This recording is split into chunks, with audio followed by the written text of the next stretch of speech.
सांगलीतील कृष्णा घाट परिसरात विषारी औषध प्राशन केलेल्या एका महिलेचा उपचारादरम्यान मृत्यू झाला.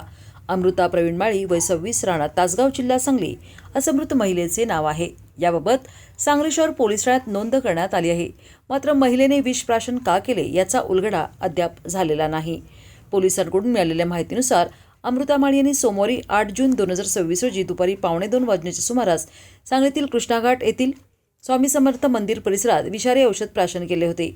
त्यानंतर त्यांचे पती प्रवीण आबासो माळी यांनी त्यांना तात्काळ उपचारासाठी 2:15 वाजता सांगलीतील शासकीय रुग्णालयात दाखल केले. मात्र उपचार सुरू असताना अमृता माळी यांची प्रकृती खालावत गेली आणि बुधवारी 10 जून 2026 रोजी पहाटे 5 वाजता त्यांचा मृत्यू झाला.